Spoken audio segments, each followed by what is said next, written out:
Hello student, मैं सुनील कुमार आप लोगों को आज एक कहानी सुनाने जा रहा हूं, क्योंकि आप लोगों को एग्ज़ाम का जो समय है वो बहुत कम बच गया है। उसमें अच्छे से आपको तैयारी करना है और ये कहानी सुनने से आपको ज़रूर कुछ माने मोटिवेशन मिलेगा, आपको ज़रूर पढ़ाई में कुछ फ़ायदा होगा। तो इस कहानी को शुरू से अंत तक ध्यान से सुनेंगे।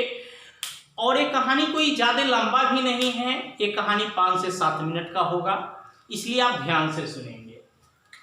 बाज की हम लोग कहानी कहेंगे। बाज को इंग्लिश में ईगल बोला जाता है।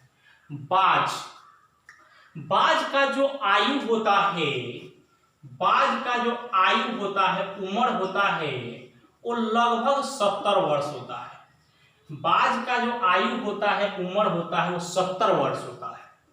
और मानव आदमी का भी जो आयु होता है वो भी लगभग 70 वर्ष ही होता है।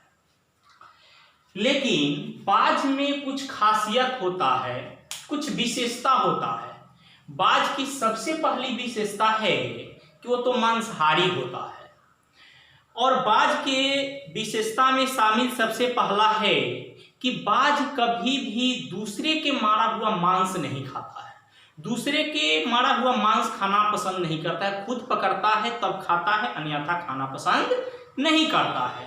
वह भूखे मर जाएगा, मर जाना पसंद करता है, लेकिन दूसरे के मारा हुआ मांस खाना कभी पसंद नहीं करता है। बाज की दूसरी खासियत है कि बाज अपने रहने के लिए कोई घर या घोंसला नहीं बनाता है। जब बारिश का मौसम होता है तो बाज बादल के ऊपर जाके उड़ता है। आप देखते होइएगा कि बारिश के मौसम में बाज जो होता है वो आसमान में लगभग सट कर क्या करता है, उड़ता है। तो जब बारिश होने लगता है तो बादल के ऊपर जाके उड़ता है। तो ये बाज की खासियत है। बाज से हम लोग कुछ सीख लेंगे। बाज के जब आयु, उम्र, बाज का जो आयु है वह जब 35 से 40 वर्ष का होता है। बाज का आयु जब 35 से 40 वर्ष का होता है तो उसके जिंदगी में बहुत बड़ी एक समस्या आता है, बहुत बड़ा समस्या आता है। समस्या ये होता है कि बाज का जो चोंच होता है जिससे वह पकड़ कर किसी चीज को खाता है, वह चोंच इतना ज्यादा बढ़ जाता है कि यहाँ पे पूरे सट जाता है, वो किसी चीज को पकड़ ही नहीं पाता है। दूसरी घटना उसके साथ, दूसरा समस्या ये आता है कि बाज का जो एक पंख होता है इस यहाँ पे इतना ज्यादा सट जाता है कि वो ज्यादा ऊंचाई तक उड़ नहीं पाता है। तीसरा समस्या बाज का होता है कि उसके शरीर का वजन इतना ज्यादा बढ़ जाता है कि वो लचीला हो जाता है। तब उस समय बाज के पास सिर्फ 2 ऑप्शन बचते हैं। पहला ऑप्शन तो ये कि जब अपने से पकड़कर भोजन नहीं कर सकता है तो ये क्या करेगा, दूसरे के मारा हुआ मांस खाए। जैसे किसी के मवेशी मर जाता है तो दूसरे चिड़िया वगैरह खाता है, उस तरह से खाए। दूसरा नंबर, जब इसको ज्यादा ऊंचे तक उड़ा नहीं होगा, ज्यादा ऊंचाई तक नहीं उड़ा होगा, तो दूसरे के बनाए हुए घोंसला में रहे, दूसरे के बनाए हुए घर में रहे। और नहीं तो क्या करे, बारिश में भीगे, मेघ में भीगे, यही करेगा ना। लेकिन बाज क्या करता है, ऐसा कुछ नहीं करता है। वो भूखे मर जाना पसंद करता है, लेकिन दूसरे के मारा हुआ मांस खाना पसंद नहीं करता है। बारिश में भीग कर मर जाना पसंद करता है, लेकिन दूसरे के बनाए हुए घोंसला में रहना पसंद नहीं करता है। तब ये क्या करता है बाज कि जहां भी पहाड़ी इलाका होता है वहां किसी तरह से ये चला जाता है, और जाने के बाद वहां अपनी चोंच को इतना पटकता है, पत्थर पे इतना पटकता है कि पूरे चोंच को तोड़ देता है। तोड़ता है तो उस दौरान उसके चोंच टूटने से बहुत सारा ब्लड आता है, खून आता है, घाव हो जाता है। और उसका जो यहाँ पर ये सट गया रहता है, इसको इतना ज्यादा पटकता है पत्थर पे कि पूरे उदाड़ देता है। यहाँ घाव हो जाता है, ब्लड निकालता है। ये घाव इसके शरीर में 150 दिन से लेकर 180 दिन के आसपास रहता है।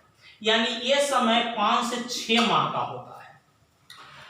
बात समझे कि नहीं। उसके बाद यह समय बिताने के बाद बाज के जिंदगी में मरने के दिन तक कोई कष्ट नहीं आता है। कोई कष्ट इसके जिंदगी में नहीं आता है। जब ये इतने दिन बाद घाव ठीक होता है तो इसका चोंच सही हो गया रहता है, पंख सही रहता है और शरीर के भाग जो लचीला हो गया रहता है, वह इस दौरान घाव रहता है तो कुछ तो खा नहीं पाता है।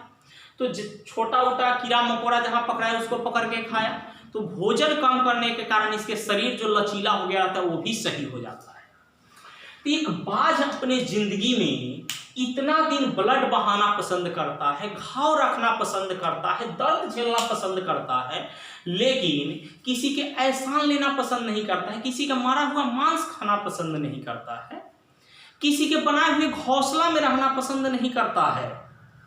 लेकिन आदमी जो है, विद्यार्थी जो है, मानव जो है, यह इसके उल्टा करने पर लगा हुआ है। यह सिर्फ अगर कोई नौकरी किसी बच्चे को लगने वाला है तो वह सिफारिश से सोचता हो जाए, किसी के पैरवी से हो जाए, घूस देकर जितना जल्दी हो जाए।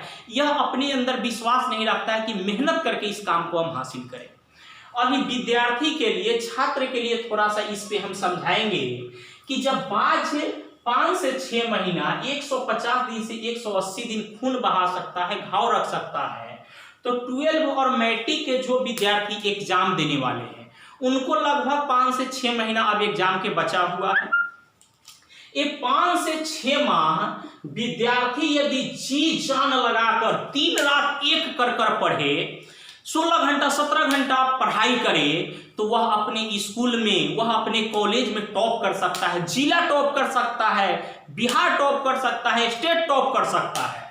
तो कहने का हमारा मतलब यह हुआ कि 5 से 6 महीना ये जब इतना दर्द सह सकता है, तो क्या विद्यार्थी, स्टूडेंट 5 से 6 महीना अपने जिंदगी के लिए, अपने टॉप करने के लिए वो दिन रात एक नहीं कर सकता है?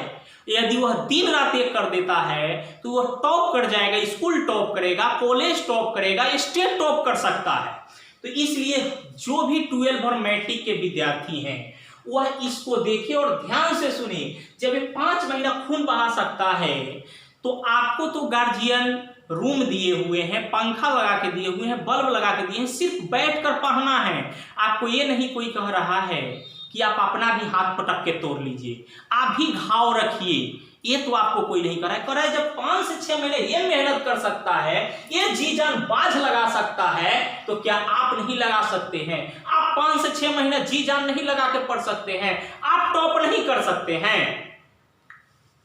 अब हम फिर मिलेंगे आगे।